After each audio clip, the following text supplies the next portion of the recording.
but that's not good. What a day, guys. I just heard Joel say the words classic mistake. My tool of choice. Now, Joel's tool of choice, as you can hear in the background, is the sander. What do you think? Is that pretty effective? Are you criticizing here? No, okay. So the rudder is another spot, like those places where the jack stands were. There are some interesting takeaways after we removed all the anti-fouling. Going to Florida. Day what? Gonna go buy a boat. This is the first sunset we're gonna bring in under sail. Tony and Jared, they left. I just joined the bums here. What would your days look like if you were living the adventure of your dreams? Hi there, everybody. My name is Michael. This is Joel. We're bums on a boat, and our boat is a 1974 Carter 33. Now, 2 years ago, we did a bottom job for the first time in our lives.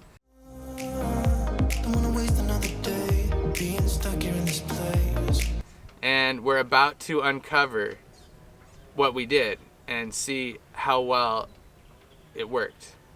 And before we start poking around, we just want to tell you some of the things that we encountered and how we went about it.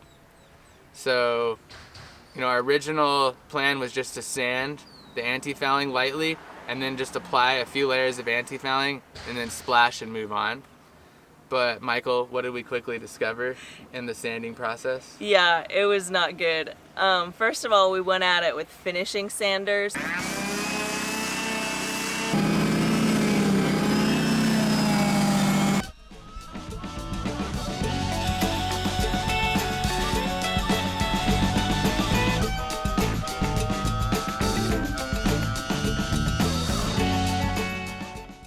So that was completely ineffective. And we realized pretty quickly that large sections of the boat were just flaking off. Like the barrier coat was separating from the fiberglass hull. I didn't know what a barrier coat was before we hauled out. So we were learning all of this as we were encountering it. But we decided that it was important to have a good adhesion between the barrier coat and the hull, so we were going to do that ourselves. We scraped the entire hull of the boat. Yeah, we took a down detour to there. Fiberglass. On your mark, get set, scrape.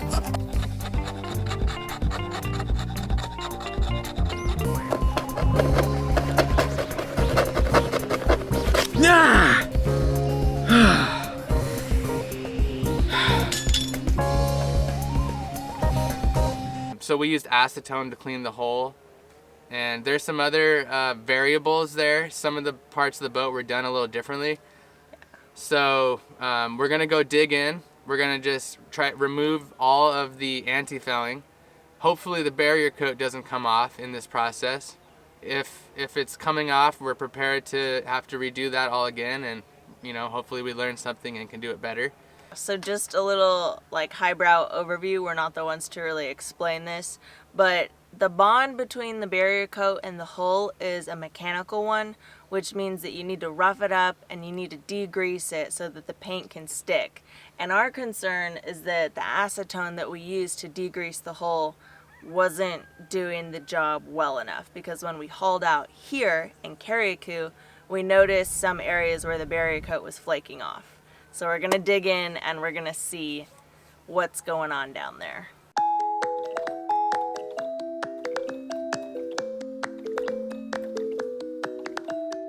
We're on our way to Budget Marine. We got our boat registration and our customs paperwork for the boat, because that's gonna get us 40% off. Or rather, they mark the price up 40% if you don't have boat registration and customs paperwork for your boat. But on the way to Budget Marine, I just was poking around and want to show you guys just easily how I can use my fingernail and pick off this. This is just the bottom paint, so this isn't such a huge deal. It's not great. We didn't have great adhesion, but it's been out of the water for 6 months. But that's not good. Now what we're hoping is that it doesn't happen like that for the barrier coat, because that'll be a big fiasco. We're hoping we can just remove all of this bottom paint and just to add barrier coat. And there are some places where fiberglass is showing, but cross your fingers.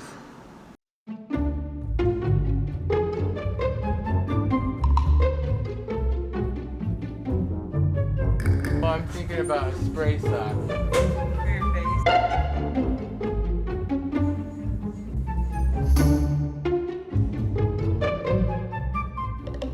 While checking out, the boys noticed our big old camera. They said, "You guys got a YouTube channel?" We said, "Yeah, man." They said, "So do we." "You hear soca music?" No, I hadn't. Soca music is the music of Grenada and Karakou. They were both DJs and told us to look up their channels. Mission was a success. We just needed to get one of those big protective suits to keep us safe from the anti-fouling dust. And we're gonna try out a couple of 40 grit sanding pads. We've got some 60 grit, but we think the 40 grit will really help us get the job done. We got some latex gloves to help us, you know, keep our hands free from dust and all the crap. I went into the office just to talk to them about how the power works, and they charge $8 a day. Doesn't matter how much you use. Now that's 8 EC, Eastern Caribbean, and 1 Eastern Caribbean is about a third of a US dollar. So I'm gonna use this cordless. We got a fully charged battery. We got solar panels up, and the solar is charging our inverter, and our inverter is charging these batteries. So we're gonna see how effective this is. I know it sounds crazy. We're trying to save $2.50 a day, but that can add up. So that's the plan. We're gonna suit up. I'll be sanding. Michael's down there scraping already.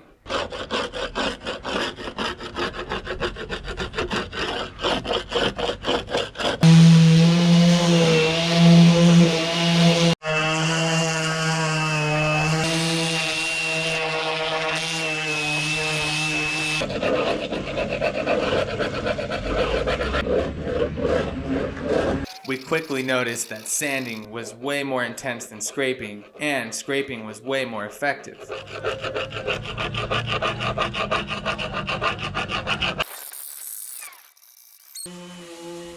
I pulled the sander back out once we realized that there were a few areas on the boat where the scrapers were completely ineffective.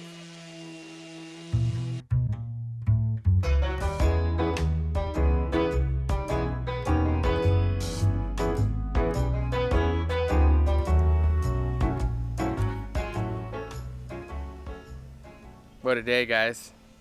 Massive day. What did the rich pigeon call the poor pigeon? A pheasant. It's day 2, sanding and scraping the boat. Yesterday went awesome because we just really went crazy, had a goal to get as much work done as possible, and we totally killed it on this side of the boat. Woke up this morning with sore hands, sore neck from all that clenching and scraping.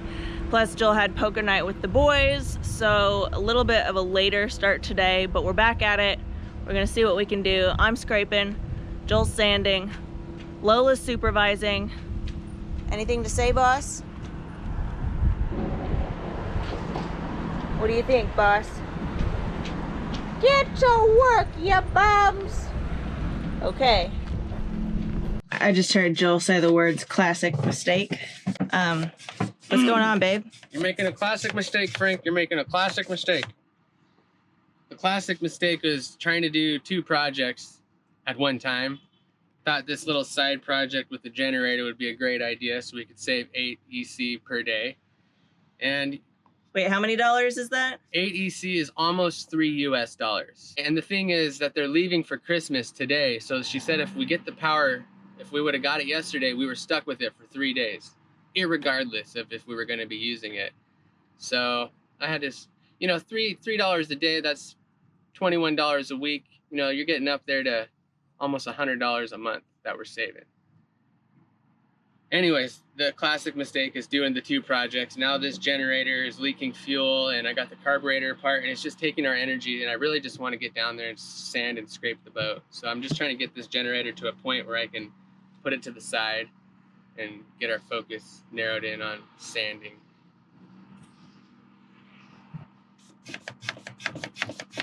But but I got to get the feel completely out of it so it just stops leaking everywhere. The boat's a mess as it is, which has me kind of like, you know, well, I don't like a mess. Freaking out, man. I'm freaking out of it. But a little like gasoline soaked into our nice rug down here. Just a little bit of icing on the cake. So, I think I better go scrape it out, you know, get all that frustration out. All right, let's talk about tools real quick. I'm basically an expert now that I've scraped half of a boat. With this scraper, it works really good. We've got a whetstone to sharpen it. That's key. Other thing is some gloves. Gloves are really handy so you don't get the all over. I mean, sorry babe, you're gonna have to bleep that. So you don't get the stuff all over your hands. Long sleeves, a scarf for the hair. I wish I had 2 scarves, one to put around my neck because the stuff definitely falls down my shirt as well. So that's a tip. And probably the most important tool is music or a podcast. Normally I listen to Jordan Peterson, but today I'm trying out a different one called Manifestation Babe. All right, I'm pumped. You want to catch us up here? Oh, I already caught him up. They know all about my podcast, about my tools, about my gloves, What about your glasses? my headscarf. Well, the glasses aren't really that related to what's going on with the boat now, babe. Come on. Kind of is. All right, I'm wearing a different pair of glasses now, as you can see. Joel calls me the finder, but the only reason I need to find stuff all the time is because I'd lose my head if it wasn't screwed down onto my neck, and I almost lost these glasses because I just left him hanging out here last night. But I found him. Moral of the story.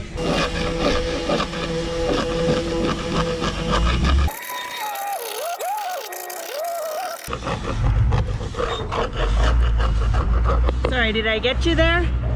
All right, I just wanted to show you how effective this scraper really is. It's my chosen method for clearing the hull. Obviously, we'll need to sand it once the scraping's done, but the fact that we can get all the anti-fouling off down to bare, or just the barrier coat with a scraper pretty easily in most cases makes this my tool of choice. Now, Joel's tool of choice, as you can hear in the background, is the sander. But why don't we go check out and see how effective that is, and maybe you guys can compare and decide for yourselves who you think has the better idea.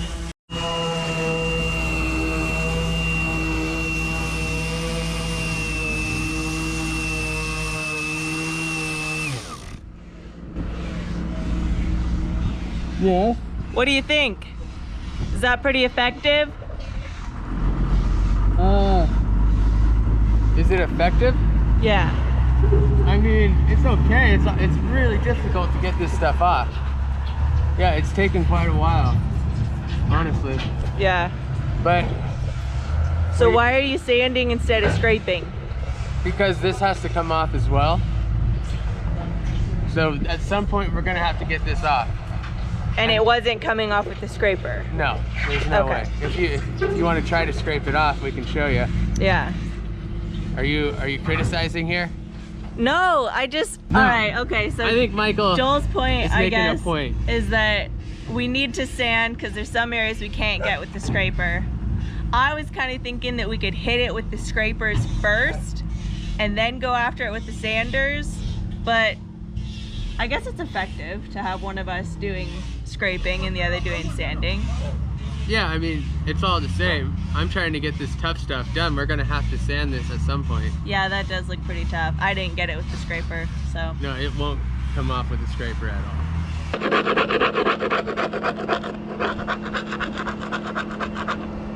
Yeah, that's right. Michael made a lot of sense. I was getting really hot in that suit, making a big mess. Now that sanding is gonna have to get done at some point, but that's a problem for tomorrow, Joel and Michael. I think what makes sense is to get as much as we can with the scrapers, and honestly, I want to come at it with a different sander. I want to try the Bosch with the bigger discs and heavier grit, and just see how that goes.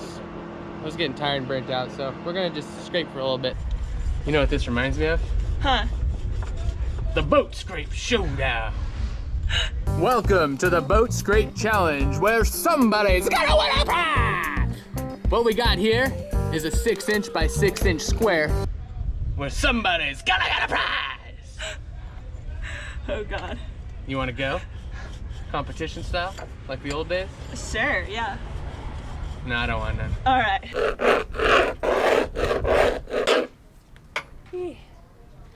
All right, Michael, I think it's been time they're gonna do none. Huh? There'll be time in the man. Come again. There'll be time on the dinner, man. Dinner? Oh, Can you thank guys God. understand me? She Dinner can't time. understand me. I think it's because she's listening to a podcast. Oh yeah, better pause that. All right, so I'm really glad that Michael made fun of me for sanding, and we just took scrapers to the boat. There's one thing I want to talk about. Let's go check it out. Man, babe, you stopped me right when I hit a spot that was just peeling right off. It's gonna leave me wanting more. Watch out.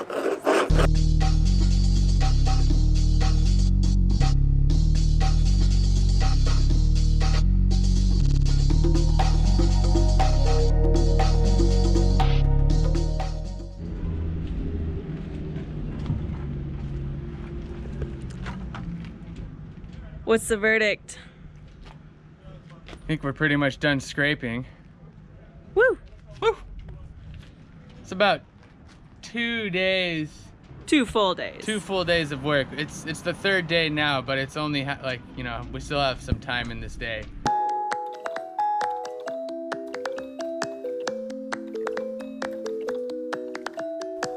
There are some interesting takeaways after we removed all the anti-fouling. Now we're gonna go to different sections of the boat. We're gonna talk about what we learned from each of these different sections, and we're gonna start where we noticed the bare fiberglass. The good news is that this is the only place on the entire hull of the boat where the fiberglass is showing, where the barrier coat peeled off, and we took scrapers all around it and just did what we could to try to remove the barrier coat, and it stuck well. So for whatever reason, this little patch here, it didn't stick well, but everywhere else it's good. So we're not going to have to remove the entire barrier coat. Now we get to see the difference between a good chemical bond and no bond at all, really. We had to go make some money, and we were gonna be gone for a few months. So on the whole of the boat, minus where the jack stands were and minus the rudder, what we did was we applied red PPG anti-fouling direct, like while the barrier coat was still tacky.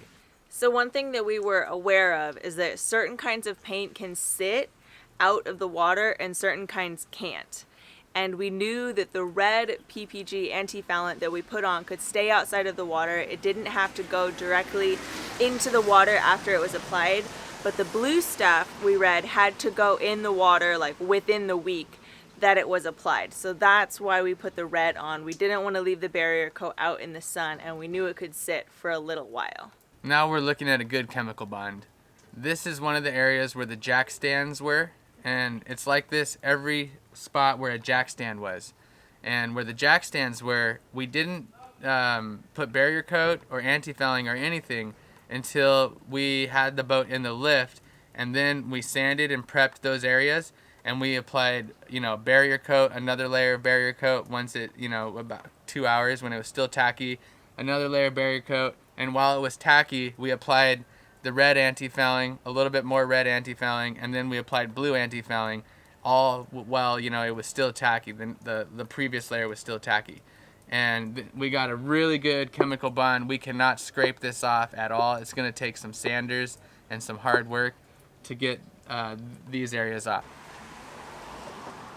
So the rudder is another spot like those places where the jack stands were, where we got an excellent chemical bond between all the layers of paint and the barrier coat.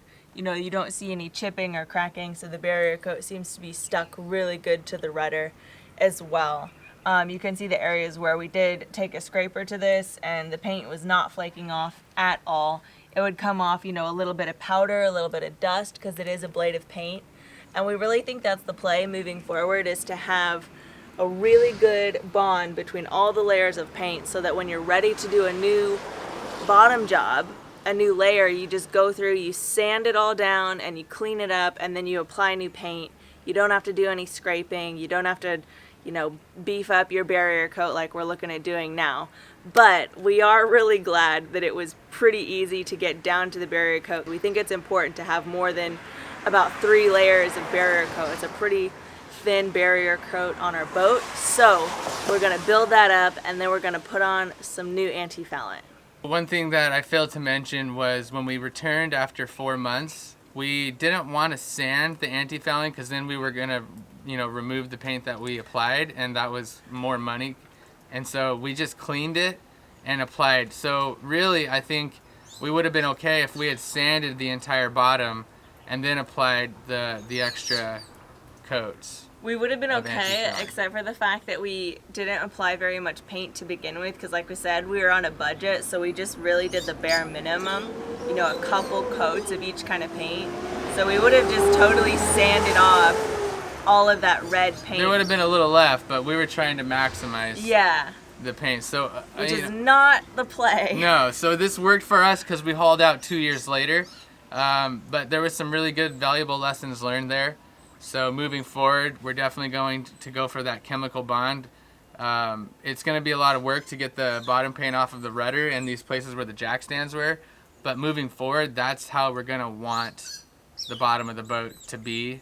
All right, so coming up next week, we are gonna sand the entire rest of the hull. We're gonna sand the rudder and those patches that are really stuck. And another big project on our list is checking out the rudder. Y'all, the wheel is locked, and there's at least an inch of play. Something doesn't feel right with the rudder. Be sure to subscribe and stay tuned. We're about to get in deep here in the boatyard. These are the tales of BOAB. Boats on a boat. BOAB, baby.